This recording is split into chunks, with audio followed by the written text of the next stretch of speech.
Le silence grandissant. La salle à manger était doucement éclairée, projetant des teintes chaudes sur les verres à vin qui s'entrechoquaient et les plats soigneusement dressés. Mais Vanessa se sentait froide. Elle était assise en face de Michael, le regardant faire tournoyer son verre tandis qu'il faisait défiler son téléphone, s'arrêtant seulement pour jeter un coup d'œil à une notification avant de sourire narquoisement et de taper une réponse. Il ne l'avait pas regardé une seule fois depuis l'entrée. Son chemisier bleu marine soigneusement repassé et ses boucles d'oreilles en or, sa combinaison préférée, passaient inaperçus. Quelque chose s'est-il passé au bureau aujourd'hui, demanda-t-elle doucement, sa voix calme mais pleine d'espoir. Il ne leva pas les yeux. Juste fatigué, marmonna-t-il, prenant une bouchée de steak. C'était une réponse qu'elle avait appris à accepter plus souvent ces jours-ci. Il fut un temps où leur dîner était rempli d'histoires, de blagues, voire de désaccords, tout sauf le silence. Maintenant, elle se sentait comme une invitée dans son propre mariage. La chaleur à laquelle elle s'accrochait autrefois s'était lentement évaporée dans un brouillard de distance inconnue. Vanessa essayait de ne pas trop interpréter. Les gens s'éloignaient, la vie devenait trépidante, les mariages avaient des phases, tout le monde ne disait-il pas cela? Mais au fond d'elle, autre chose lui murmurait, quelque chose de plus profond que l'inquiétude. Elle étudia l'homme qu'elle connaissait depuis ses 19 ans.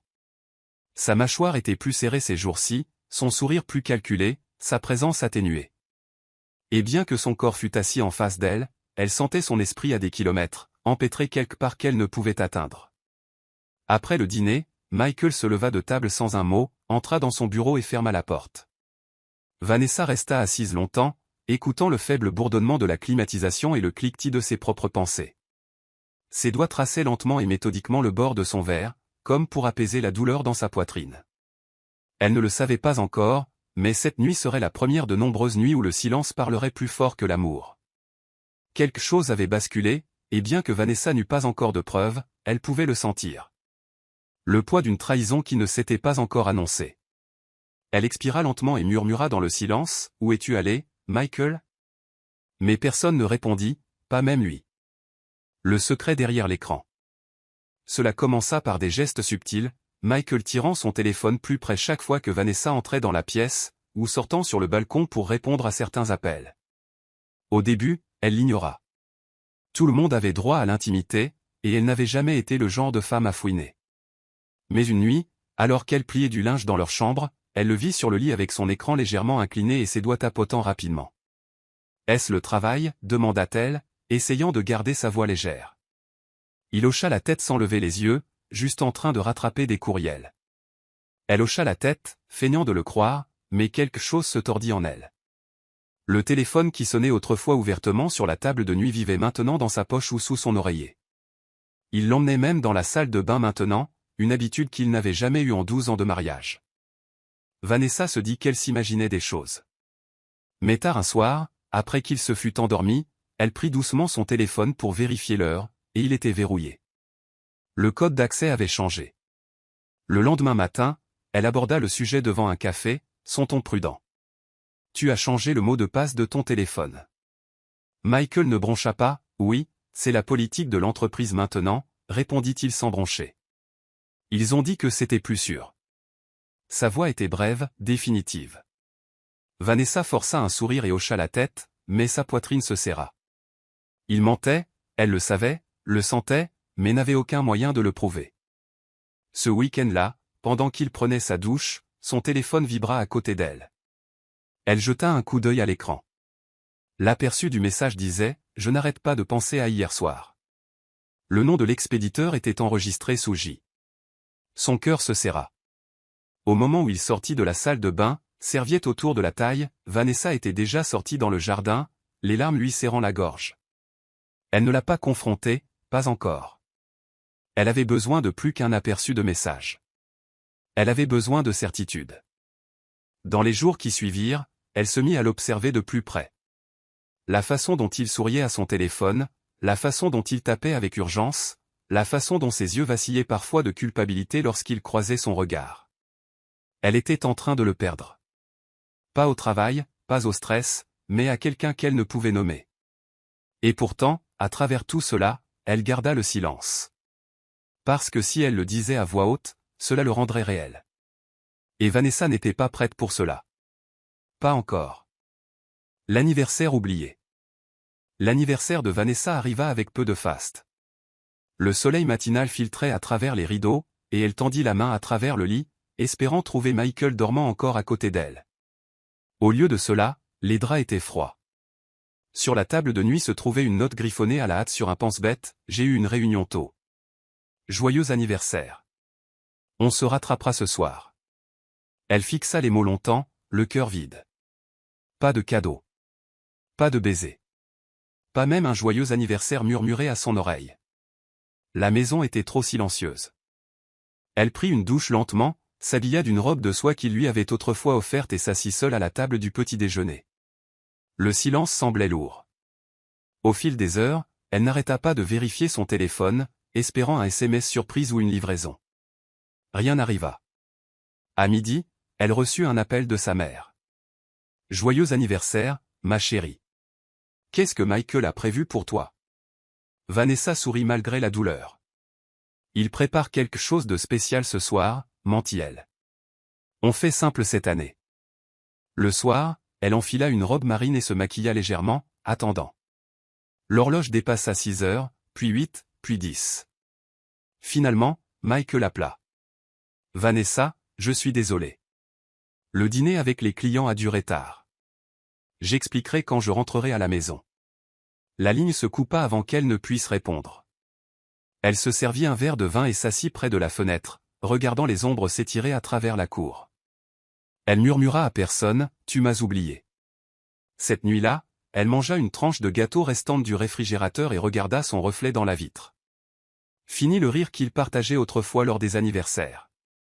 Comme lorsqu'il l'avait surprise avec un dîner aux chandelles sur le toit il y a 6 ans, ou qu'il avait dansé avec elle pieds nus dans la cuisine il y a 3 ans.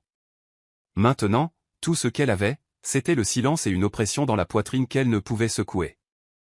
Quand Michael rentra finalement après minuit, il entra dans la pièce sentant un parfum qui n'était pas le sien. Il laissa tomber ses clés sur la commode et marmonna, « Parlons demain. » Mais demain ne vint jamais. Vanessa éteignit simplement la lumière et se détourna de lui. La femme qui riait le plus fort dans leur maison avait appris à pleurer sans bruit. Et dans cette obscurité, quelque chose en elle commença à se flétrir doucement. Le remplacement. Le lundi suivant, Vanessa entra dans la salle de conférence s'attendant à la réunion matinale habituelle, seulement pour trouver une femme inconnue assise avec assurance à la tête de la table. Elle portait un blazer cramoisi, ses cheveux tirés en un chignon lisse, et son sourire portait l'acuité de quelqu'un habitué à être admiré. « Voici Isabella », annonça Michael à la salle, « notre nouvelle consultante stratégique. Elle a travaillé avec des grandes entreprises technologiques à Lagos et Accra. Je crois qu'elle apportera une nouvelle perspective à notre équipe. » Vanessa força un sourire, tendant la main. « Bienvenue à bord. » La poignée d'Isabella fut ferme, ses yeux inébranlables. « C'est un tel honneur de travailler avec vous deux. J'ai tellement lu sur ce que vous avez construit ici, » dit-elle, son regard s'attardant sur Michael. Vanessa hocha la tête, mais quelque chose dans ce regard la déstabilisa. Ce n'était pas seulement de l'admiration, c'était de la possession. Et bien que le reste de l'équipe applaudisse poliment, Vanessa eut l'impression que quelqu'un venait d'entrer chez elle sans frapper. Au cours de la semaine suivante, Isabella s'installa confortablement, trop confortablement. Elle s'attardait autour du bureau de Michael même lorsque les réunions étaient terminées. Elle riait un peu trop fort à ses blagues et ajustait son siège plus près pendant les présentations. Un après-midi, Vanessa entra dans la salle de pause et entendit Isabella parler à un autre membre du personnel. C'est toujours plus difficile de travailler dans des entreprises familiales, mais une fois que les bons systèmes sont en place, les choses deviennent plus efficaces. Elle ne mentionna pas de nom, mais le ton était clair. Vanessa ne répondit pas. Au lieu de cela, elle retourna à son bureau, ferma la porte et se tint debout en fixant le tableau de vision qu'elle et Michael avaient créé ensemble il y a des années. Chaque jalon épinglé portait leurs initiales, V et M, mais ces initiales avaient commencé à s'estomper, et il y avait maintenant une nouvelle présence, projetant de longues ombres sur ce qui ressemblait autrefois à un partenariat. À la maison ce soir-là, Vanessa demanda prudemment, « Qu'est-ce qui t'a fait embaucher Isabella si rapidement ? Tu n'as rien mentionné à son sujet lors des récentes réunions. » Michael haussa les épaules. Elle nous a été fortement recommandée, et franchement, nous avons besoin d'elle. La finalité de son ton la coupa avant qu'elle ne puisse insister davantage, et à ce moment-là, elle réalisa quelque chose de dévastateur. Elle ne faisait plus partie du « nous » dont il parlait. Les murs démantelés. Les murs du bureau avaient toujours reflété le goût de Vanessa, des gris doux, des bois chauds et des textures subtiles qui créaient un espace de calme productivité. Il lui avait fallu des mois pour perfectionner l'esthétique de leur siège social, s'assurant que chaque couleur et matériau reflète l'élégance de la marque. Mais le mardi matin, elle entra pour trouver des échantillons de papier peint vibrants épinglés au bureau de la réception, et un tableau de tendance étiqueté stratégie de rénovation, vision d'Isabella. Ses yeux parcoururent les photos, vert fluo, art abstrait, polices audacieuses. Rien de tout cela ne ressemblait à l'identité de leur marque. « Qu'est-ce que c'est » demanda-t-elle à l'une des stagiaires. Isabella a dit que nous mettions à jour le look. Michael l'a approuvé, répondit nerveusement la jeune fille. Vanessa ravala sa colère montante et se dirigea vivement vers le bureau de Michael, seulement pour trouver la porte fermée, avec des rires résonnant derrière elle. À travers la vitre, elle pouvait voir Isabella penchée sur le bureau de Michael, souriant. Vanessa fit demi-tour.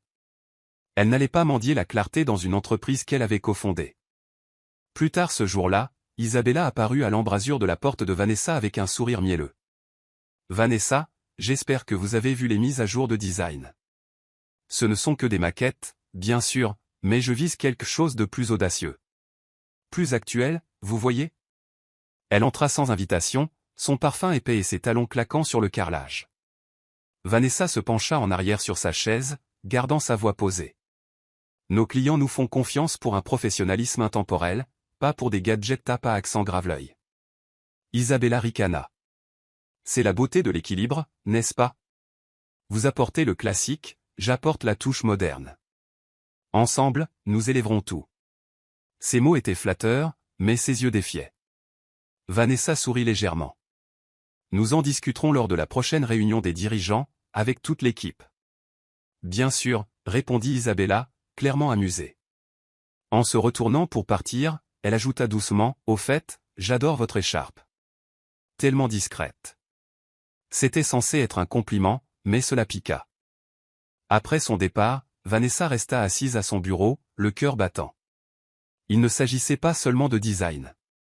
Isabella s'installait confortablement dans des espaces qu'elle n'avait pas gagnés. Et Michael, non seulement il le permettait, mais il l'encourageait. Les murs que Vanessa avait autrefois conçus étaient en train d'être dépouillés, à la fois littéralement et symboliquement.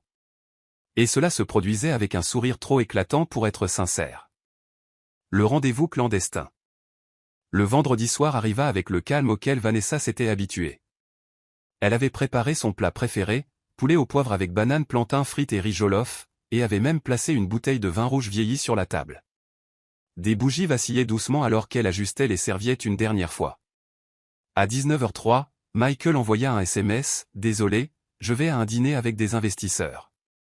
Je ne l'ai pas mentionné plus tôt, c'est arrivé à la dernière minute, on sera en retard. » Sa main trembla en le lisant, pas d'excuse. Pas d'offre de report, juste un renvoi désinvolte. Vanessa resta immobile un instant, puis éteignit lentement les bougies une par une. Elle rapporta la nourriture à la cuisine et resta là en silence, le parfum de son repas intact persistant comme une moquerie. Après une longue pause, elle se servit un verre de vin et l'emporta au salon, allumant la télévision sans vraiment regarder ce qui jouait. Son téléphone vibra à nouveau. Cette fois, c'était Gloria, son amie la plus proche, qui envoyait une photo. Vanessa l'ouvrit. L'image montrait Michael et Isabella assis l'un à côté de l'autre dans un luxueux salon sur le toit. Isabella portait une robe en satin noir, qui scintillait sous les lumières féeriques. Sa main était posée sur l'épaule de Michael. Son visage était tourné vers le sien, souriant. Vanessa la fixa, sa poitrine se soulevant et s'abaissant avec un calme douloureux. Elle n'a pas répondu à Gloria. Elle posa simplement son téléphone et fixa le verre de vin vide dans sa main. Chaque partie de son corps se sentait lourde. Elle n'avait pas été informée. Elle n'avait pas été invitée. Elle n'avait pas compté. Quand Michael revint à minuit, elle était blottie sur le canapé, la télévision toujours allumée. « Je ne m'attendais pas à ce que tu m'attendes, » dit-il avec désinvolture, desserrant sa cravate. Elle se redressa, la voix tremblante mais calme. Était-ce un dîner avec des investisseurs ou avec Isabella? Il ne répondit pas directement. « Pourquoi rends-tu toujours les choses dramatiques » marmonna-t-il, se dirigeant à l'étage. Vanessa ne le suivit pas. Elle resta sur le canapé, la main sur son collier, son cadeau du 10e anniversaire. Il étincelait sous la faible lumière, beau et froid. Cette nuit-là, elle ne pleura pas. Elle resta assise dans le calme, sentant le poids de l'effacement s'insinuer, un renvoi silencieux à la fois. L'érosion du respect. Le samedi matin n'apporta aucune excuse, aucune reconnaissance.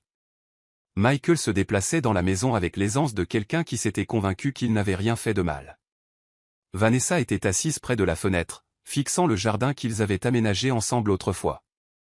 Le silence entre eux s'était étiré en quelque chose de permanent, un mur invisible que même la lumière du soleil ne pouvait traverser. Elle se ressaisit et se dirigea vers la cuisine, où Michael faisait défiler son téléphone avec une tasse de café à la main. « Michael, dit-elle doucement. J'ai vu la photo, celle d'hier soir. » Ses yeux se levèrent. « Tu veux dire le dîner d'affaires ?» Elle hocha la tête. Isabella avait la main sur ton épaule. Cela ne ressemblait pas à des affaires. Il soupira, impatient. C'était un cadre informel. Les investisseurs aiment une atmosphère plus détendue. Tu interprètes trop les choses. Le ton qu'il utilisa la frappa comme une gifle. Elle resta immobile un instant, essayant de comprendre la distance dans sa voix. Je n'interprète pas trop, répondit-elle doucement. Je réagis à un mari qui cache des choses à sa femme. Il ricana. Tu es en train d'être peu sûre de toi, Vanessa. Ce n'est pas attirant. Les mots restèrent en suspens dans l'air comme du poison. Elle ouvrit la bouche pour répondre, puis la referma. Il n'y avait plus rien à dire qui ne serait pas retourné contre elle. L'argument ne portait pas vraiment sur la vérité. Il portait sur le pouvoir. Et Michael avait été clair. Son intuition était maintenant un fardeau. Alors qu'il s'éloignait, Vanessa ressentit quelque chose de plus profond que la colère. C'était l'érosion lente de la confiance, du partenariat, de la sécurité. Plus tard cet après-midi-là, elle se tint devant le miroir de sa salle de bain et fixa son propre reflet. « Tu n'es pas folle », se murmura-t-elle. « Tu n'es pas dramatique. Tu n'es pas peu sûre de toi. » Mais il était difficile de croire ces mots lorsque l'homme qu'il avait autrefois aimé la faisait maintenant se sentir comme une nuisance. Elle serra son collier pour se réconforter. Ses instincts avaient toujours été justes. Et si elle devait être qualifiée de dramatique, il était peut-être temps de faire en sorte que son silence compte. Le collier silencieux. Vanessa était assise dans la salle de conférence qu'elle avait aidé à concevoir, entourée de personnes qu'elle avait interviewées, encadrées et formées. Pourtant, aujourd'hui, au début de la réunion, sa présence était à peine enregistrée. Isabella ouvrait maintenant la plupart des discussions, sa voix douce et confiante alors qu'elle présentait de nouvelles propositions. Michael acquiesçait, ajoutant occasionnellement ses pensées, sans jamais regarder Vanessa. Quand elle essaya de contribuer, Isabella l'interrompit poliment avec un « Laissez-moi juste terminer ce point, Vanessa », avant de continuer comme si elle n'avait pas parlé du tout. Après, Vanessa s'approcha du chef de projet, Daniel, avec qui elle avait travaillé en étroite collaboration pendant des années. « Pourquoi n'ai-je pas été incluse dans la note de planification ?» demanda-t-elle. Daniel se déplaça inconfortablement. « Oh, j'ai supposé que Michael voulait qu'Isabella s'en occupe. » Elle a dit qu'elle avait son feu vert. Les lèvres de Vanessa se serrèrent. Et personne n'a pensé à confirmer cela avec moi. Il hésita. Je suis désolé. Je ne voulais pas outrepasser mes fonctions. Elle retourna à son bureau, se sentant invisible. Même son bureau avait changé, les papiers réarrangés, sa tasse préférée remplacée par une qui disait Hustle Queen. Clairement pas la sienne. C'était petit, mais révélateur. Elle s'assit à son bureau, fixant un reflet dans la vitre à côté d'elle.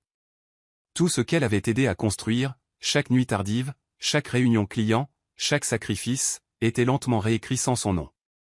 Et elle savait que ce n'était pas une erreur. C'était une méthode. Isabella n'entrait pas seulement dans leur monde. Elle le remodelait, un silence stratégique à la fois. À la maison ce soir-là, elle se tenait dans la cuisine alors que Michael entrait, téléphone pressé contre son oreille. « Oui, envoie les fichiers à Isabella », dit-il avant de la remarquer. « Salut », ajouta-t-il sèchement. Elle ne répondit pas. Elle ne faisait pas confiance à sa voix pour ne pas se briser. Alors qu'il passait devant elle vers les escaliers, elle murmura pour elle-même, « Je suis en train de disparaître à la vue de tous. » Et pour la première fois, La pensée ne fit pas que l'attrister, elle l'effraya. Le réseau de soutien. L'arôme de la soupe Ogbono mijotait dans la maison tandis que Vanessa remuait doucement, ses mains en pilote automatique. Elle ne cuisinait pour personne en particulier, essayant juste de ressentir quelque chose de familier. Un coup à la porte brisa le silence. Quand elle ouvrit, sa belle-mère, Mama Doris, se tenait là, ses yeux scrutant le visage de Vanessa avec une inquiétude immédiate. « J'étais dans le coin, dit-elle, entrant. Mais pourquoi as-tu l'air si mince ?» Vanessa força un sourire. « J'ai juste beaucoup travaillé. » Mama Doris posa une main sur son épaule. « Vanessa, je te connais. Ton esprit est trop silencieux. Qu'est-ce qui se passe ?» Elles s'assirent à la table à manger et pendant un long moment, Vanessa ne dit rien. Puis, d'une petite voix, elle répondit, « Je ne sais pas comment combattre ce que je ne peux pas voir. Quelque chose change. Michael n'est pas lui-même. Et je ne sais pas si je suis toujours sa femme ou juste son souvenir. » Mama Doris semblait peinée. « A-t-il dit quelque chose? Fait quelque chose ?» Vanessa secoua la tête. « Pas directement. Mais il y a cette femme, Isabella. Elle est partout. Au travail. Aux événements. Dans des conversations qui m'incluaient autrefois. » Mama Doris tendit la main à travers la table et lui serra la main. « Tu n'as pas à prouver ta place, ma fille. Tu as déjà construit la maison. Aucun visiteur ne peut changer la fondation. » Des larmes montèrent aux yeux de Vanessa, mais elle les retint. « Parfois, je pense qu'il veut que je disparaisse pour ne pas avoir à être celui qui me demandera de partir. » La poigne de Mama Doris se resserra. « Alors c'est un lâche. Mais écoute-moi. Ne laisse personne, surtout pas une ombre passagère, t'effacer. » Cette nuit-là, après le départ de Mama Doris, Vanessa s'assit seule dans le salon, fixant sa photo de mariage. Son sourire dans cette image était radieux, vivant. Et l'homme à côté d'elle avait l'air de vouloir se battre contre le monde pour elle. Mais maintenant, cet homme remarquait à peine quand elle quittait la pièce. Elle savait que Mama Doris voulait bien faire. Mais Vanessa savait aussi que parfois, même les fondations les plus solides s'effondraient lorsque le propriétaire cessait de s'en soucier. Larmes secrètes. Il pleuvait lorsque Vanessa traversa les rues calmes vers un petit atelier de réparation technologique niché entre une laverie automatique et une pharmacie. L'enseigne au néon au-dessus clignotait faiblement, mais elle avait mémorisé l'adresse d'une amie qui avait une fois surpris son mari en train de la tromper. Elle entra, son parapluie dégoulinant, et s'approcha du comptoir. « J'ai besoin de quelque chose de personnalisé, dit-elle doucement. » Le technicien, un homme à lunettes d'une trentaine d'années, lui fit signe de s'asseoir. « À quoi pensez-vous » Elle sortit le délicat collier de diamants de son sac à main et le plaça doucement sur le comptoir. « Je veux qu'il enregistre l'audio discrètement. Haute qualité, pas de lumière clignotante. » Il haussa les sourcils. « Êtes-vous sûr » Vanessa hocha la tête. « Juste au cas où. » L'homme ne dit rien d'autre. Il prit le collier et l'examina attentivement. « Revenez dans 3 jours, répondit-il. Et apportez de l'argent liquide. » Elle accepta. Alors qu'elle retournait sous la pluie, ses mains tremblaient, non pas à cause du temps, mais à cause de la ligne qu'elle venait de franchir. À la maison, Michael dormait déjà, ou du moins faisait semblant. Vanessa s'assit au bord du lit, fixant son dos, se demandant comment un corps pouvait se sentir si étranger après tant d'années. Elle regarda son cou vide et toucha la petite marque de chaîne laissée par le collier. Dans 3 jours, ce même collier deviendrait son bouclier. Sa façon de capturer la vérité prononcée dans l'obscurité. Le silence dans leur maison était devenu trop assourdissant, trop cruel. Michael avait construit un mur entre eux, et Isabella se tenait de l'autre côté, souriante. Vanessa savait qu'elle ne pouvait pas confronter sans preuve. Ses mots seraient déformés, ses émotions étiquetées comme irrationnelles.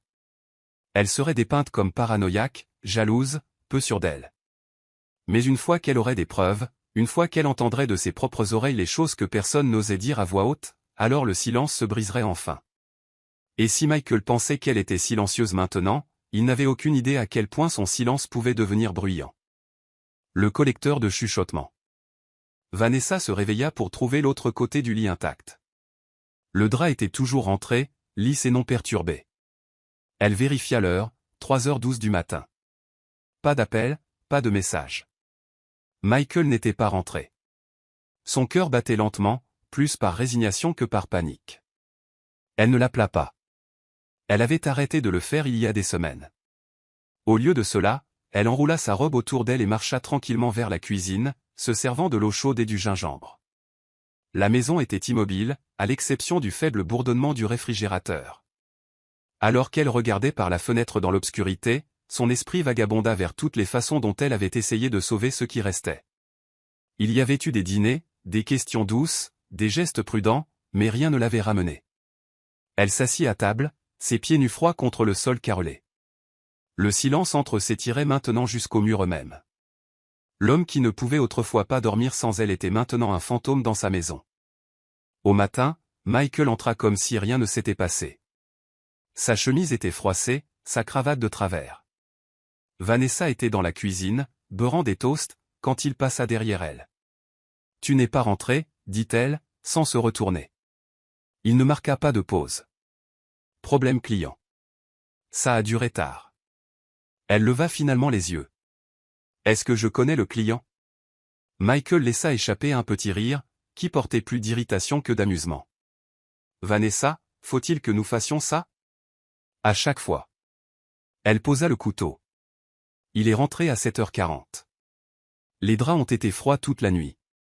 Tu m'as encore laissé seul. Il se frotta les tempes. Je suis fatigué.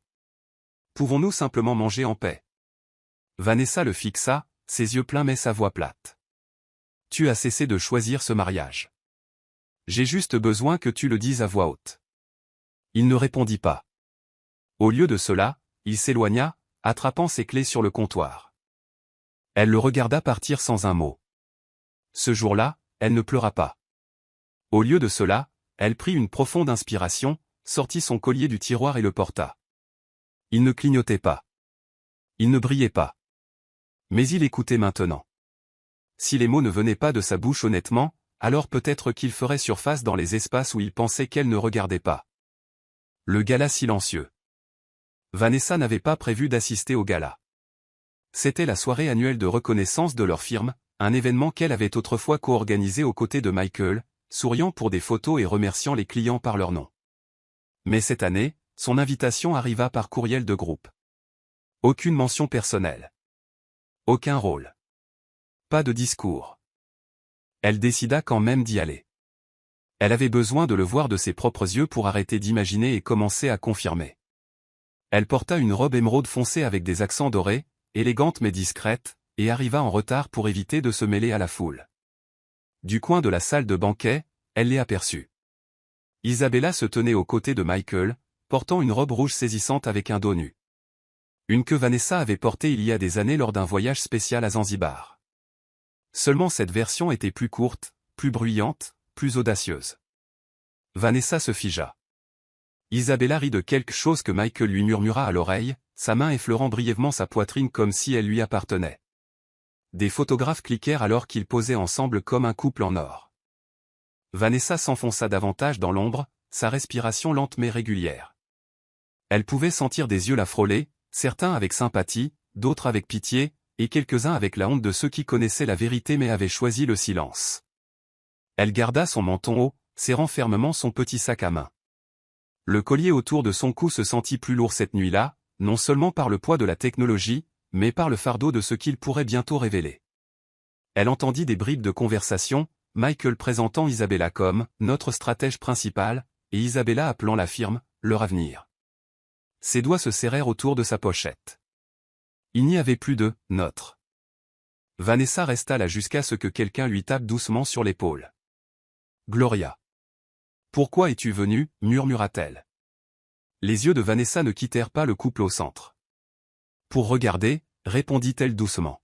« Pour voir à quelle profondeur les racines se sont enfoncées. » Gloria hocha lentement la tête. « Tu es plus forte que je ne pourrais jamais l'être. » Vanessa sourit, mais cela n'atteignit pas ses yeux. La force n'a rien à voir avec ça. C'est de la survie. Et alors que le projecteur suivait Isabella à travers la scène, Vanessa savait que le spectacle se déroulait toujours, mais il ne se terminerait pas comme tout le monde s'y attendait. L'effacement calculé. Le lundi suivant, Vanessa arriva au bureau pour trouver sa carte d'accès refusée à la salle de conférence. Un membre du personnel junior s'excusa. Isabella a mentionné qu'il y aurait un regroupement de leadership. Seuls les chefs de stratégie principaux sont autorisés aujourd'hui. Vanessa n'argumenta pas.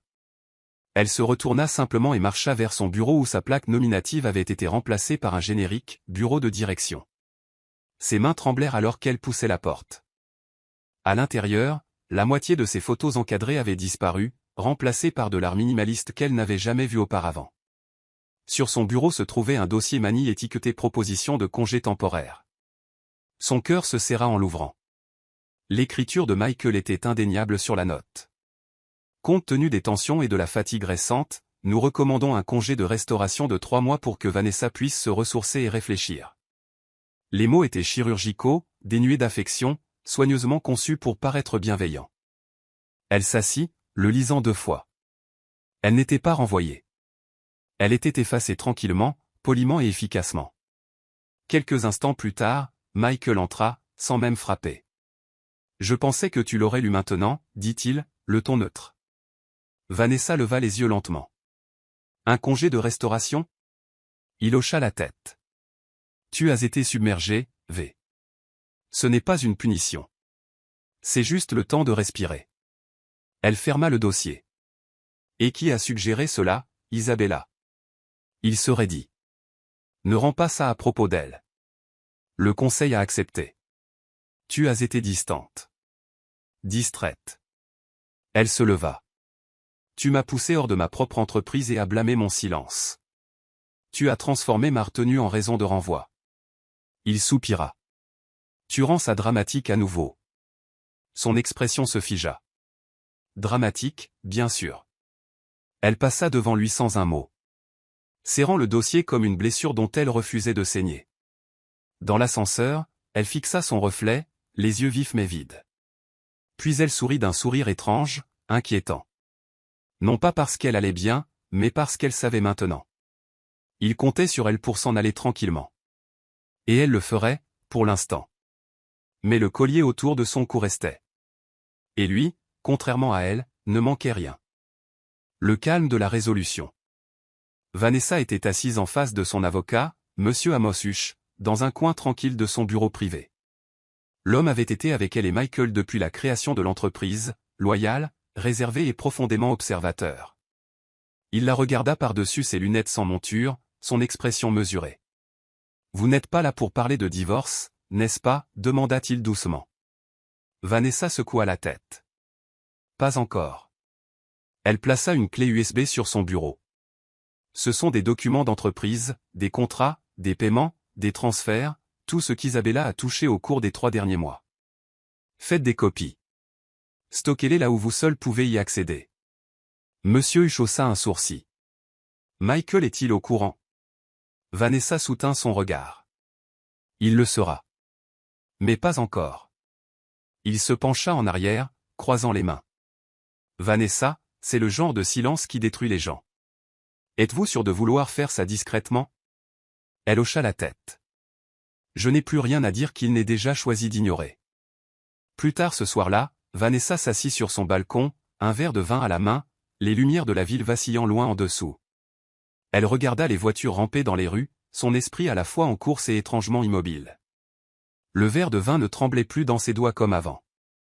Ses nerfs étaient calmes maintenant, car la peur s'était estompée en résolution. Elle pensa aux premières années. Comment elle et Michael étaient restés éveillés tard à dessiner des plans sur des serviettes, rêvant grand sous des ampoules bon marché. Elle se souvint qu'il lui tenait la main avant les grandes réunions, murmurant, « Quoi qu'il arrive, nous sommes ensemble dans cette affaire. » Mais maintenant, il murmurait avec quelqu'un d'autre. Il construisait des visions aux côtés d'une autre femme.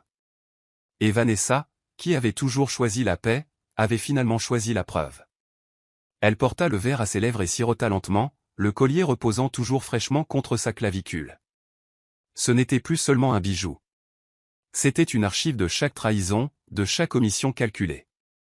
Et maintenant, grâce à Monsieur Huche, chaque fil financier lié à l'influence d'Isabella était tranquillement démêlé. Le jeu avait commencé, mais personne ne savait que Vanessa avait déjà déplacé ses premières pièces. Elle ne criait pas. Elle ne mendiait pas. Elle enregistrait. L'archive du cœur. Le bureau avait adopté un nouveau rythme, un rythme qui battait au son des talons d'Isabella claquant dans les couloirs, à son rire résonnant derrière les murs de verre de Michael, sa voix se tissant sans effort dans des décisions qu'elle n'avait aucun droit de prendre. Vanessa avait cessé d'assister aux discussions du conseil d'administration, choisissant plutôt d'observer depuis la périphérie. Un mardi après-midi ensoleillé, elle passa devant la porte de Michael, juste au moment où elle était légèrement entr'ouverte. À l'intérieur, Isabella se tenait près de la fenêtre, sirotant un café dans une tasse que Vanessa lui avait autrefois offerte. « Vous savez, elle n'est plus une menace, » disait Isabella. Elle est épuisée émotionnellement. Tout le monde le voit. Michael ricana doucement. Elle est toujours là, cependant, à tout regarder. Isabella marcha vers lui. Laisse-la regarder. Ça rend la victoire plus satisfaisante. Les doigts de Vanessa se serrèrent contre son cahier, mais elle ne broncha pas. Elle continua de marcher, son pas régulier. Le collier avait capturé chaque mot. C'était suffisant. 1 heure plus tard, elle était assise dans sa voiture, écoutant l'audio à travers un petit émetteur câblé à sa chaîne de collier. La clarté était parfaite. Elle rejoua le clip. Elle n'est plus une menace. Laisse-la regarder. Vanessa ferma les yeux et expira. Chaque jour, Isabella devenait plus audacieuse, effrontée d'une manière qui exposait son manque de peur. Michael l'encourageait, en riait, le permettait. Vanessa était devenue un fantôme dans leur histoire, et c'était exactement ce qu'il voulait. Mais un fantôme pouvait toujours hanter. Elle enregistra le fichier et le sauvegarda sur 3 comptes cloud distincts. Dans les jours qui suivirent, elle resta silencieuse mais observatrice, attrapant des bribes dans les couloirs, aux stations de café, dans les chuchotements d'ascenseur. Le collier enregistrait tout. Réaffectation budgétaire, approbation frauduleuse de fournisseurs, réunion privée déguisée en session de stratégie. Elle ne broncha pas lorsqu'Isabella la traita de poids mort à voix basse. Elle ne réagit pas lorsque Michael la qualifia de temporairement en attente. Son silence n'était pas une soumission. C'était une stratégie. Et plus il la sous-estimait, plus leur voix devenait claire. Vanessa n'avait pas besoin de confrontation. Elle avait besoin de confession. Et il la lui donnait, mot par mot insouciant. Le piège se referme. Le jeudi soir, Vanessa se tenait près de la commode de la chambre tandis que Michael serrait les poignets de sa chemise, son eau de Cologne flottant lourdement dans l'air. Il avait l'air soigné, intentionnel, vêtu du costume marine qu'elle avait elle-même choisi pour lui à leur anniversaire. « Où vas-tu » demanda-t-elle, son ton calme, presque clinique. « Dîner d'entreprise » répondit-il sans se retourner. « Juste un petit rassemblement, rien de majeur. » Elle inclina légèrement la tête. L'invitation s'est-elle perdue, ou n'était-elle jamais destinée à moi? Il marqua une pause, puis continua d'ajuster sa montre. C'est principalement pour le nouveau leadership. Isabella sera là pour gérer la présentation du conseil d'administration. Elle hocha lentement la tête. Donc, je ne suis pas nécessaire. Il rencontra finalement son regard dans le miroir. Tu peux venir si tu veux. Les mots ressemblaient à des miettes jetées à un mendiant. Vanessa ne répondit pas. Elle s'éloigna simplement, son silence plus fort que la protestation. Une fois dans son bureau, elle ouvrit son placard et sortit la robe noire qu'elle avait conservée pour les moments de guerre tranquille. Si elle y allait, elle y irait en tant qu'observatrice, pas en tant que participante. Le dîner eut lieu dans un hôtel de luxe du centre-ville, sous des lustres qui scintillaient comme des constellations. Vanessa entra seule, la tête haute, ses talons résonnant doucement sur les sols de marbre. La plupart des regards se tournèrent mais se détournèrent rapidement. Personne ne s'attendait à elle. Elle trouva un siège loin de la scène, distance délibérée. De là où elle était assise, elle pouvait voir Isabella faire le tour de la pièce, parlant avec la confiance de quelqu'un qui croyait que la couronne lui appartenait déjà. Michael planait à proximité, souriant alors qu'elle le présentait aux dirigeants et aux parties prenantes avec une intimité subtile. Vanessa resta immobile, le collier caché derrière son col, le poing rouge éteint mais pleinement vivant. Le cliquetis des couverts et les rires bas remplirent la pièce alors que le vin était versé et que les discours commençaient. De son siège, Vanessa les étudia, leur aisance, leur insouciance, leur supposition qu'elle n'était rien de plus qu'une erreur passée persistant dans le présent. Elle sirota lentement sa boisson, son visage indéchiffrable. Cette nuit n'était pas pour reprendre une place à table. Il s'agissait d'enregistrer les chuchotements en dessous.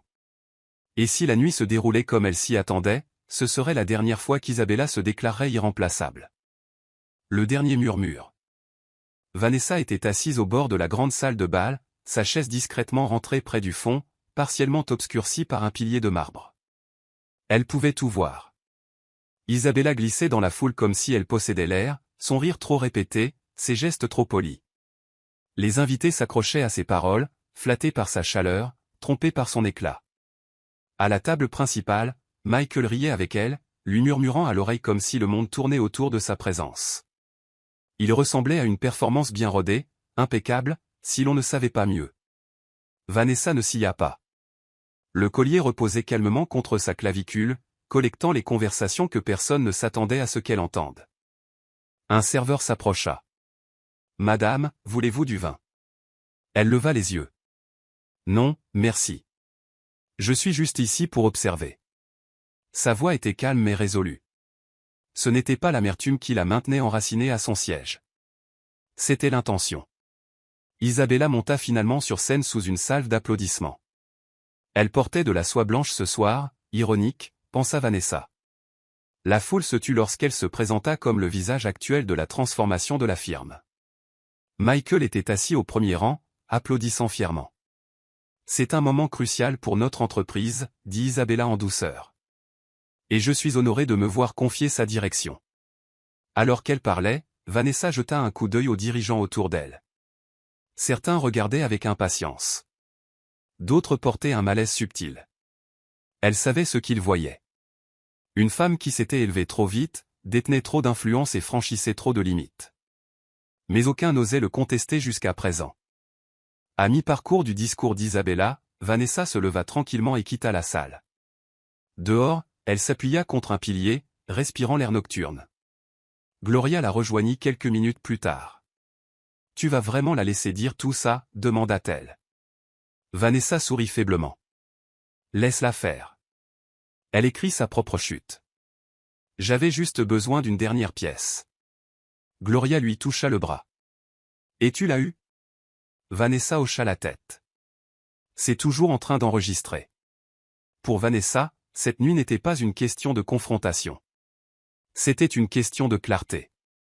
Et chaque mot qu'Isabella prononçait dans ce microphone sous les lustres rencontrerait bientôt un autre type de public, un public beaucoup moins indulgent. La nuit touchait à sa fin. Les serveurs débarrassaient les assiettes de dessert tandis qu'un jazz doux remplissait la salle de bal. Vanessa resta près de la sortie, observant tranquillement le déroulement des dernières conversations. Les gens riaient, posaient pour des photos et échangeaient des cartes. Puis, comme si elle était appelée par instinct, Isabella se dirigea vers elle. Elle bougeait avec grâce, verre de vin à la main, son sourire étiré mais précis.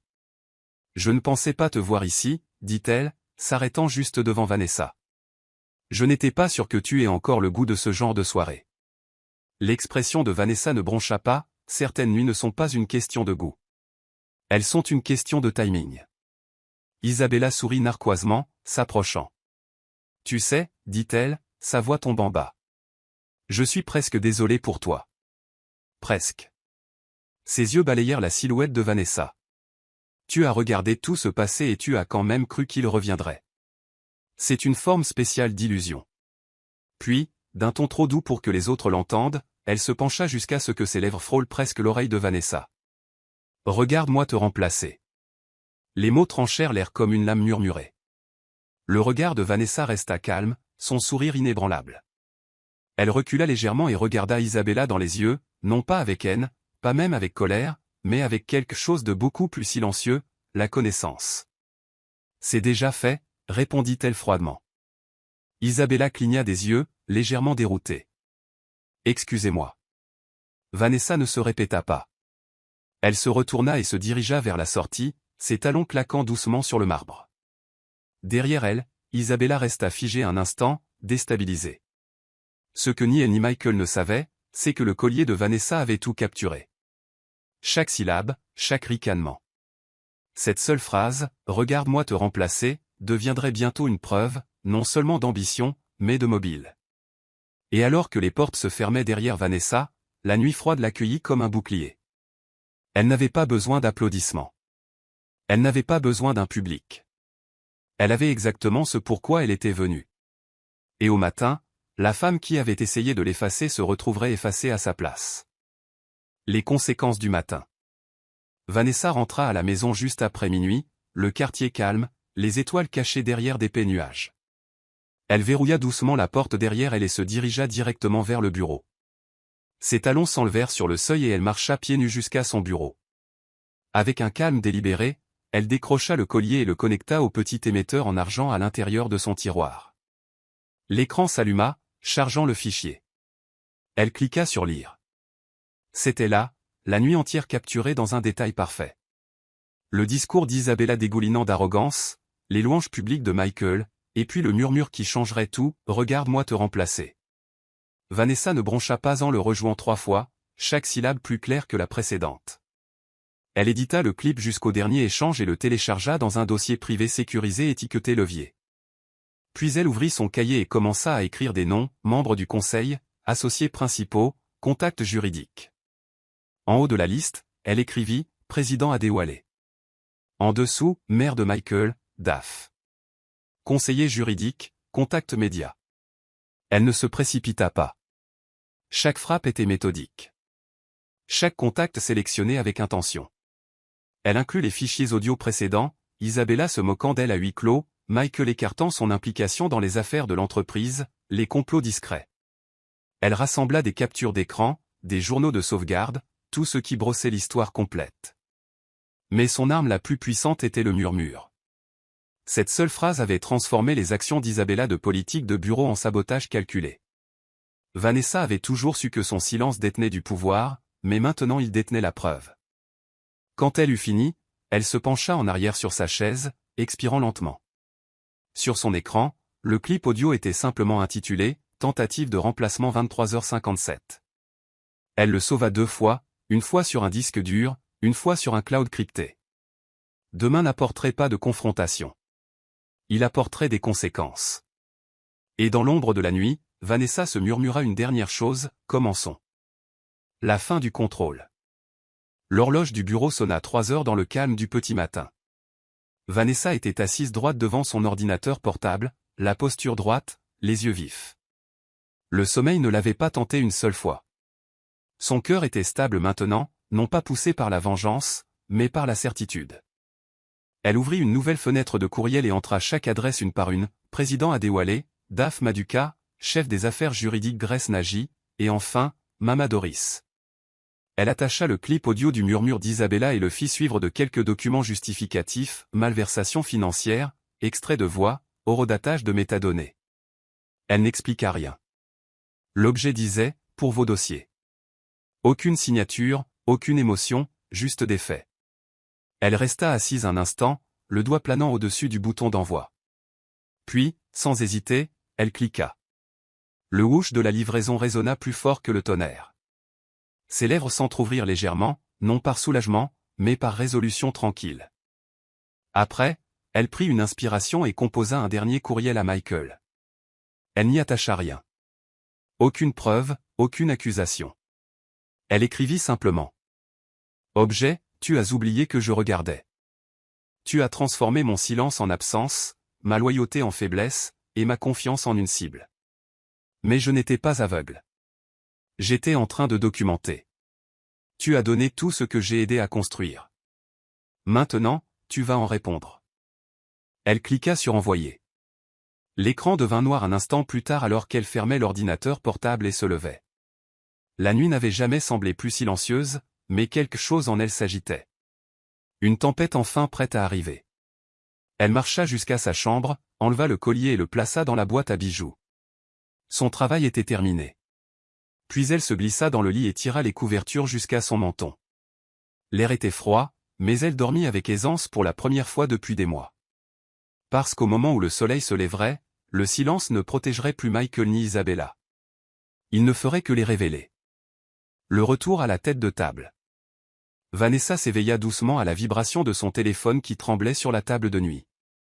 Le soleil avait à peine touché les fenêtres, mais son écran brillait de douzaines d'appels manqués et de messages non lus. 12 de Michael. 3 du Daph Maduka. Un de son avocat. Un autre de Mama Doris, qui avait simplement écrit « Viens prendre le petit déjeuner, ma chère. J'ai mis la table. » Vanessa se redressa, son cœur calme. Elle fit défiler les tentatives désespérées de Michael. « Vanessa, il faut qu'on parle. J'ai besoin d'expliquer. Pourquoi ferais-tu ça ?» Elle ne répondit à aucun. Elle savait qu'il ne la regrettait pas. Il regrettait le contrôle. Et maintenant que l'illusion s'était brisée, il s'agitait. Mais il n'y avait pas de retour en arrière possible. Le clip avait fait plus qu'exposer une maîtresse. Il avait exposé une conspiration visant à l'effacer. Une opération à part entière déguisée en ambition d'entreprise. À cette heure précise, son téléphone vibra à nouveau. C'était son avocat, Monsieur Huche. « Ça se déroule exactement comme vous le vouliez, dit-il. Ils sont en pleine panique. Le président Adewale a convoqué une réunion d'urgence du Conseil. Vous serez réintégré d'ici midi, si ce n'est plus tôt. » Vanessa resta silencieuse. Il continua, « Les services juridiques ont déjà confirmé. Plusieurs transactions financières sous la supervision d'Isabella ont enfreint le contrat. Le Conseil est furieux. » Elle raccrocha sans un mot de célébration. Au lieu de cela, elle marcha pieds nus jusqu'à la cuisine, prépara une tasse de thé et se tint près de la fenêtre, laissant la chaleur s'infiltrer dans ses paumes. Dehors, les oiseaux chantaient comme si rien de monumental ne s'était produit. Comme si le monde n'avait pas basculé. Son téléphone vibra une fois de plus. Un autre appel de Michael. Elle le réduisit au silence. Aujourd'hui n'était pas à propos de lui. Ce n'était même pas à propos de vengeance. Il s'agissait de clôture. Et dans cette cuisine tranquille, avec son thé niché dans des mains stables, Vanessa sentit une force revenir dans ses os. Le genre que personne ne pourrait lui reprendre. La restauration. À 9 heures, Michael arriva au bureau visiblement secoué, les yeux injectés de sang et la mâchoire serrée. Isabella le suivit, les expressions tendues et les lèvres fermées. Le personnel regardait dans une confusion silencieuse alors que les murmures passaient entre les départements comme un feu de brousse. La nouvelle s'était répandue rapidement. Il y avait un scandale. Et il avait atteint le sommet. La salle de conférence était déjà pleine lorsqu'ils entrèrent. Le président Adewale se tenait à la tête de la table, les bras croisés, flanqué du DAF Maduka et de la conseillère juridique Grace Nanaji. « Asseyez-vous, » dit le président sèchement. Michael obtempéra. Isabella hésita, puis s'assit sur la chaise la plus éloignée. La pièce était froide. Et ce n'était pas la climatisation. « Nous avons tous entendu l'enregistrement, » commença le président. « Nous avons également examiné les irrégularités financières tracées directement aux approbations discrétionnaires que vous avez faites sans l'approbation complète du Conseil, Isabella. Couplé à l'audio, votre comportement présente une faute professionnelle claire. » La bouche d'Isabella s'ouvrit. « J'étais. » « Ce n'est pas le moment de tergiverser, » interrompit Grace Nanaji. « Il y a 3 voies possibles pour vous maintenant, toutes se terminant par un examen juridique. » Michael se tourna vers le président. « Je ne savais pas, vous n'avez pas pris la peine de savoir, » claqua Adewale. « Vous avez laissé votre jugement être compromis par des enchevêtrements personnels. Vous avez dépouillé votre femme de son poste et avez donné le pouvoir à une femme dont la seule qualification était la proximité de votre oreille. » Le DAF Maduka glissa un document sur la table. Avec effet immédiat, Isabella est suspendue en attendant une enquête. Michael, votre autorité exécutive est gelée. Vanessa a été réintégrée. Isabella sembla stupéfaite. Vous me remplacez par elle, ricana-t-elle. Le président Adewale se pencha. Vous n'avez jamais été un remplacement. Vous étiez une distraction. Vanessa est la fondation ici. Elle n'est jamais partie, nous avons juste cessé d'écouter. La pièce devint silencieuse lorsque la porte s'ouvrit et que Vanessa entra, vêtue de gris anthracite, posée et imperturbable. Toutes les têtes se tournèrent. Les yeux d'Isabella se plissèrent. Michael déglutit difficilement. Vanessa hocha simplement la tête vers le président et prit place à la tête de la table. Sa place. Sa voix, lorsqu'elle parla finalement, fut mesurée. Procédons. Il n'y eut pas de danse de la victoire. Pas de discours de vengeance. Juste des affaires. Mais pour tout le monde dans cette pièce, le message était clair.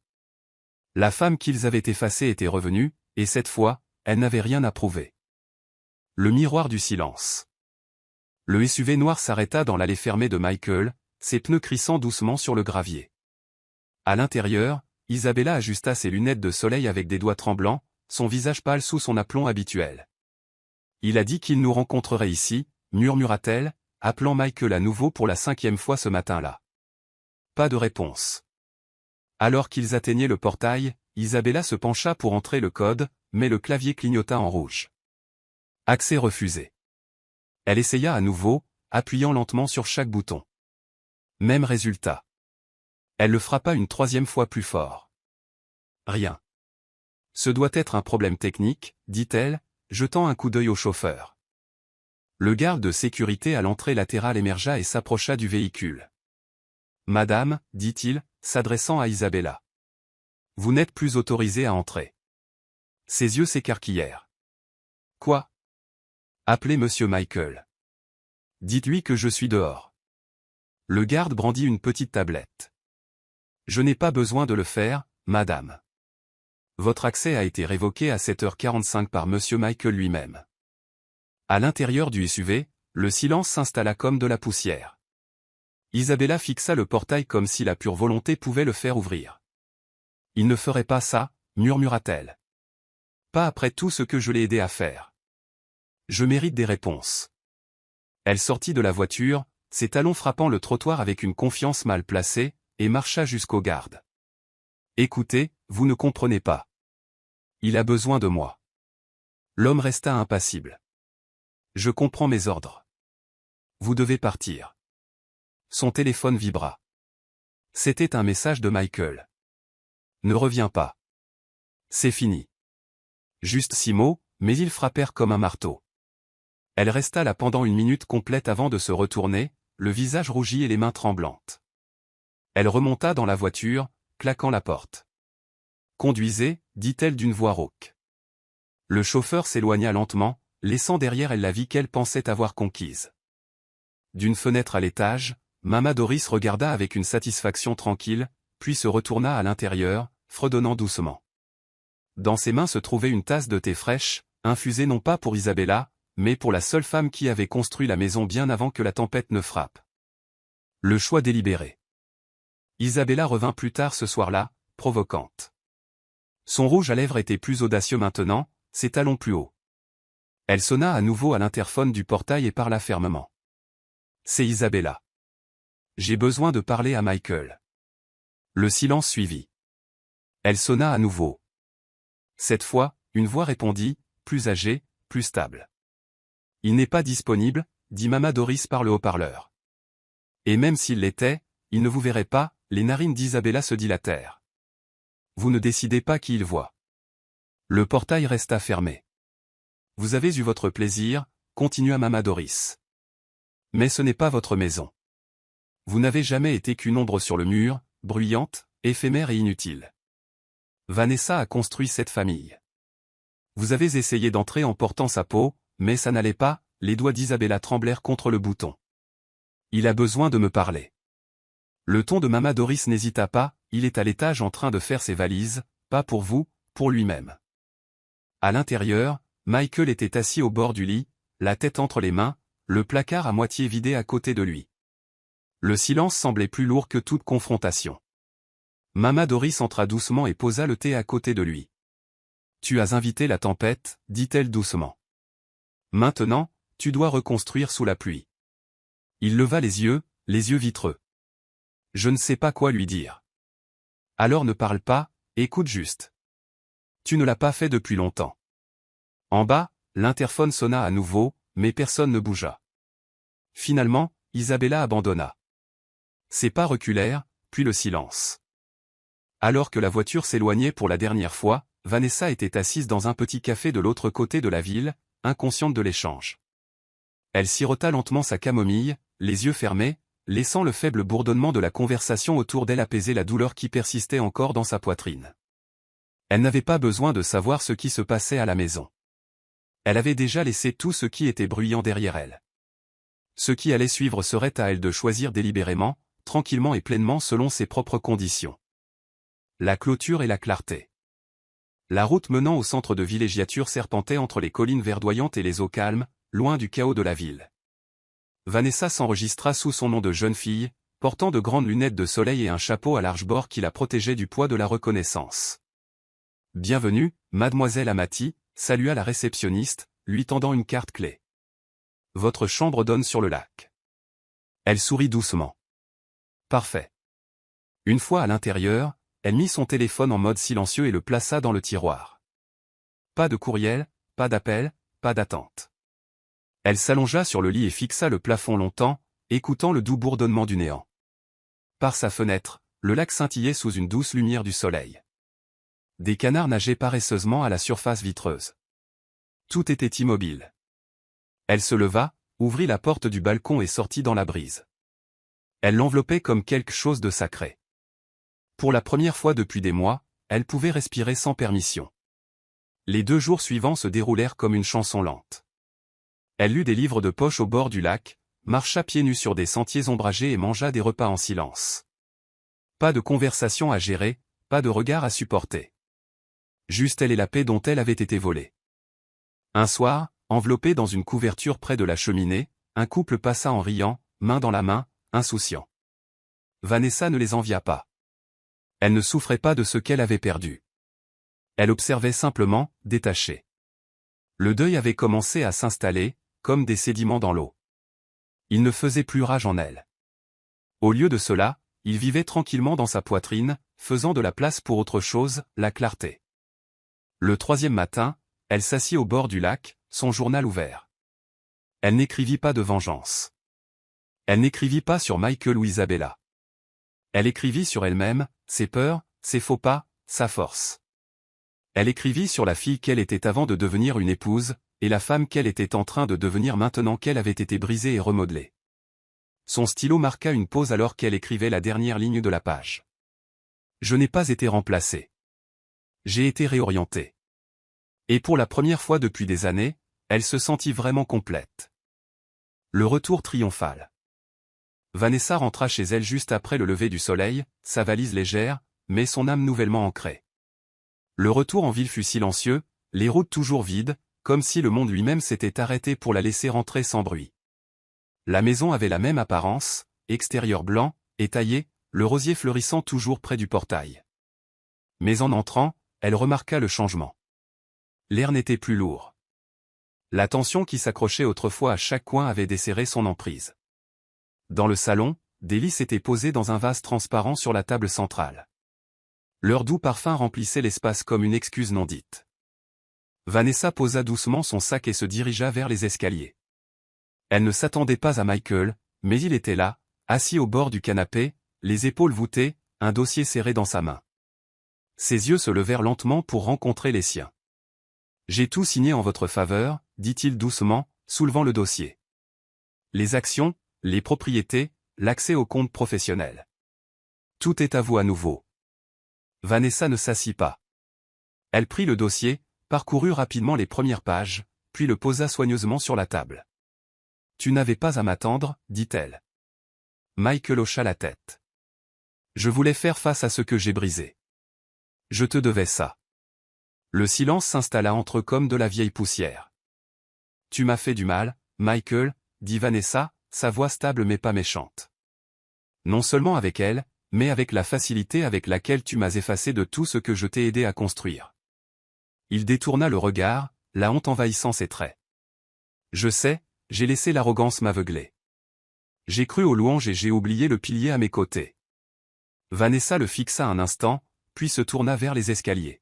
« Je ne suis pas revenu pour revivre le passé. Je suis revenu pour récupérer ce qui est à moi, mon temps, ma voix, mon avenir. » Michael ne bougea pas pour l'arrêter. Alors qu'elle montait les marches, pieds nus et calme, il réalisa quelque chose de glaçant et de beau. Vanessa n'était pas seulement revenue. Elle l'avait complètement dépassée. La retraite de larmes. Dans son bureau, la lumière du soleil filtrait doucement par les hautes fenêtres, dansant sur les parquets comme des fils d'or. Vanessa marcha jusqu'à son bureau, où la boîte à bijoux en argent était intacte depuis la nuit où elle avait envoyé le courriel final. Elle l'ouvrit lentement et en sortit le collier, élégant, délicat, maintenant symbolique. Le tenant dans sa paume, elle s'assit et fixa la lumière rouge clignotante qui avait autrefois capturé chaque murmure, chaque intrigue, chaque trahison. Elle tendit la main vers le tiroir et sortit la petite télécommande, appuyant sur le minuscule interrupteur. La lumière s'éteignit, puis disparut complètement. Pour la première fois depuis des semaines, l'appareil était silencieux, non pas parce qu'il était déchargé, mais parce que sa mission était accomplie. Vanessa le posa doucement sur un tissu de velours et lui murmura comme à un vieil ami. « Merci. » Sa voix ne trembla pas. Elle n'était plus la même femme qui l'avait installée avec des mains tremblantes. Cette femme avait eu besoin de preuves. Celle-ci avait besoin de paix. On frappa à la porte du bureau. Michael se tenait là, hésitant. « Est-ce que je peux parler ?» demanda-t-il. Vanessa lui fit signe d'entrer, mais ne se leva pas. Il regarda le collier sur la table et expira profondément. « Cette chose, tu as vraiment tout enregistré. » « J'ai dû le faire, » répondit-elle simplement, parce que personne n'écoutait mon silence. Il hocha la tête, marchant lentement vers la fenêtre. « Tu as eu raison de le faire. Je me suis menti à moi-même pendant trop longtemps. Je pensais que j'avais le contrôle, mais je ne faisais que me livrer à la distraction. » Vanessa croisa les bras. « Et maintenant ?» Il se retourna, « Maintenant je le vois. Tu ne t'es pas perdu. Je t'ai perdu, bien avant qu'Isabella n'arrive. » Elle inclina la tête, indéchiffrable. « Mais je ne me suis pas perdu non plus. J'ai trouvé quelqu'un que j'avais oublié d'être. » Ils restèrent assis en silence un instant. La pièce n'était pas remplie de tension. Elle était remplie de finalité. Vanessa tendit la main et ferma le couvercle du collier. « Plus de secrets, dit-elle, mais plus d'explications non plus. Je ne suis pas ici pour comprendre pourquoi. Je suis ici pour récupérer ce qui était à moi, mon temps, ma voix, mon avenir. » Michael hocha légèrement la tête, puis partit. Seule à nouveau, Vanessa regarda la boîte à bijoux silencieuse et sourit. La guerre était finie et l'arme avait été mise à la retraite. Le poids du silence. Les jours qui suivirent furent calmes mais non engourdis. Vanessa se déplaça dans la maison avec grâce, restaurant ce qui devait être réparé, retirant ce qui ne la servait plus. Elle dîna dans le jardin, repeignit les murs du bureau dans des teintes plus douces et remplaça tout le linge de maison dans la chambre principale. Mais elle ne demanda pas à Michael de partir. Elle ne força rien. Elle vivait simplement comme si elle était la seule à compter dans cet espace. Et lentement, il commença à s'estomper à l'arrière-plan. Un soir, il entra dans le salon, tenant une vieille photo de leur jour de mariage. « Tu te souviens de ça ?» demanda-t-il, la voix chevrotante. Vanessa leva les yeux de son livre. « Oui. » Il s'assit, les mains tremblantes. « La personne que nous étions me manque. » Elle plaça un marque-page entre ses pages et rencontra son regard. « La personne que nous aurions pu être si tu t'étais battu pour moi comme je me suis battu pour nous. » Ses lèvres s'entr'ouvrirent, mais aucune excuse ne vint. « Je ne peux pas annuler ce que j'ai fait, » murmura-t-il. Le regard de Vanessa ne s'adoucit pas, alors n'essaie pas. « Tu as passé des mois à ignorer mon silence, Michael, et maintenant c'est ton tour de t'y asseoir. » La pièce devint immobile. Il n'y eut pas d'accusation, pas de voix élevée. Juste un homme qui avait tout risqué et perdu, et une femme qui avait appris la valeur de sa présence. Michael baissa la tête. « Je partirai si c'est ce que tu veux. » Vanessa prit une longue inspiration. « Ce que je veux, c'est de l'espace. Que tu sois ici ou non, j'en ai fini de vivre comme un fantôme dans ma propre vie. » Elle se leva, marcha jusqu'à la cuisine et commença à préparer du thé comme si la conversation n'avait pas secoué l'air. C'était son pouvoir maintenant, non pas de crier ou de supplier, mais de choisir à quoi elle donnait son énergie. Michael s'assit dans le silence qu'elle avait porté pendant des mois, et ce n'est qu'alors qu'il commença à comprendre son poids. Vanessa n'a pas claqué de porte. Elle n'a pas brûlé les ponts. Elle a simplement fermé les chapitres, page par page, jusqu'à ce que la personne qui l'avait autrefois blessée ne devienne rien de plus qu'une note de bas de page dans son histoire. L'héritage de la rétention. Vanessa arriva au bureau vêtue de soie vert olive foncé, ses cheveux tressés épinglés avec élégance, ses pas silencieux mais indéniables. Les têtes se tournèrent, non par curiosité, mais par respect. L'atmosphère avait changé. Les mêmes employés qui évitaient autrefois son regard la saluaient maintenant avec des hochements de tête fermes et des sourires soulagés. Sa présence ne menaçait plus la hiérarchie. Elle l'avait redéfinie. En entrant dans la salle de conférence, les conversations se turent. Le DAF Maduka se leva le premier. Bon retour, Vanessa, dit-il. Elle esquissa un petit sourire, prit place à la tête de la table et ouvrit sa tablette. Commençons, dit-elle calmement. Les premières minutes s'écoulèrent avec des mises à jour et des ajustements. L'absence d'Isabella avait laissé un enchevêtrement d'initiatives incomplètes et de dépenses imprudentes. Vanessa ne s'y attarda pas. Elle démantela le chaos avec précision, dirigeant la conversation avec une confiance tranquille. Pas de vantardise, pas de mépris, juste de l'assurance. Ce qu'ils avaient autrefois pris pour de la passivité était, en vérité, de la retenue. Après la réunion, le président Adéwalé l'approcha en privé. « Vous avez géré cela avec grâce, dit-il. La plupart des gens seraient revenus pour faire du bruit. » Vanessa le regarda et répondit, « Le bruit est temporaire. Je suis revenu pour construire. » Il hocha la tête, profondément ému. Votre silence n'était pas une faiblesse, c'était de la concentration. Elle regarda au-delà de lui, son regard fixé sur les vitres. Le silence m'a appris plus que la rage ne l'aurait jamais pu. Il m'a appris à écouter, même quand personne ne parlait. Cet après-midi-là, elle entra dans son bureau, maintenant restauré dans son état d'origine. Ses photos encadrées étaient de retour, sa plaque nominative brillait sur la porte. Mais elle n'était pas la même femme qui avait autrefois organisé chaque coin de cette pièce. Elle se tint au centre, absorbant le calme. Tout avait changé, pourtant rien n'avait bougé. Elle sortit son cahier de son tiroir, celui qu'elle avait emporté au centre de villégiature, et tourna la page finale. Elle écrivit juste 3 mots sous sa dernière entrée, « Je me choisis ». Ce n'était pas la vengeance qui définissait son voyage. C'était la clarté. Elle avait attendu tranquillement, mais non par défaite. Elle avait attendu avec intention. Et quand le moment est venu, elle n'a pas eu à crier pour être entendue. Elle est simplement revenue. Le chuchotement du pouvoir. L'histoire se répandit comme une traînée de poudre, blogs médiatiques, journaux d'affaires et chuchotements de la haute société. La maîtresse du PDG Tech renvoyée après une fuite audio scandaleuse. Certains titres louèrent Vanessa pour sa précision calme.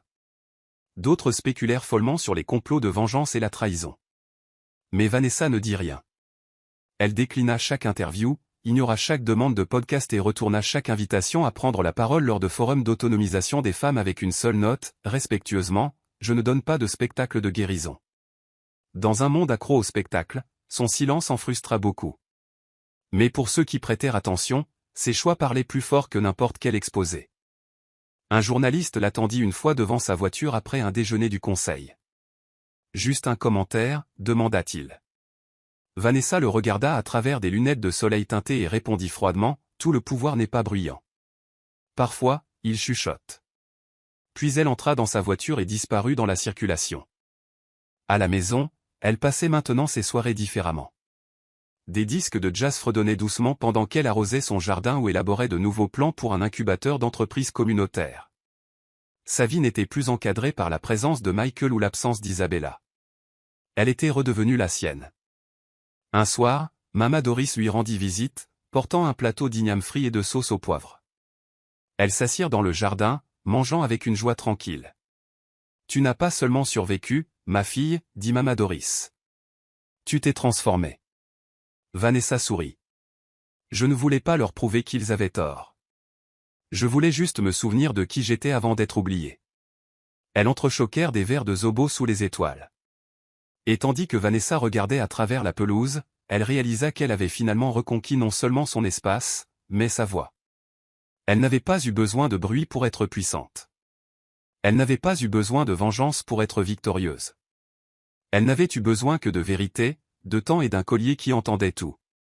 En fin de compte, la femme la plus dangereuse de la pièce n'était pas celle qui criait le plus fort. C'était celle qui documentait en silence, attendait avec grâce et revenait avec sa couronne intacte. Voici le verset de la Bible pour cette histoire, « L'Éternel combattra pour vous, et vous, tenez-vous tranquille. » Exode 14, verset 14, version Louis II révisée, LSG. Le parcours de Vanessa reflète profondément ce verset. Dans un monde qui a essayé de la réduire au silence, elle a choisi la tranquillité, non pas comme une reddition, mais comme une force. Son endurance silencieuse, sa sagesse et sa retenue stratégique ont permis à la vérité de se révéler en temps voulu. Morale de l'histoire, le silence n'est pas une faiblesse lorsqu'il est enraciné dans la sagesse. Parfois, Les victoires les plus puissantes ne sont pas remportées avec du bruit, mais avec de la patience, du discernement et une foi inébranlable en sa propre valeur. Vanessa n'a pas eu besoin de crier pour être entendue. Elle a écouté, enregistré et s'est levée quand le moment était venu. Son histoire enseigne que la dignité, la stratégie et la vérité ont un impact plus durable que la vengeance ou le drame. Ne sous-estimez jamais une femme silencieuse qui connaît sa valeur. C'est la fin de l'histoire. Qu'avez-vous appris de cette histoire? Laissez vos réflexions dans la section des commentaires. Laissez un j'aime et n'oubliez pas de vous abonner et d'activer les notifications de publication afin d'être averti chaque fois que nous publions nos prochaines vidéos. Partagez également cette vidéo à quelqu'un qui pourrait être intéressé. Merci beaucoup d'avoir regardé.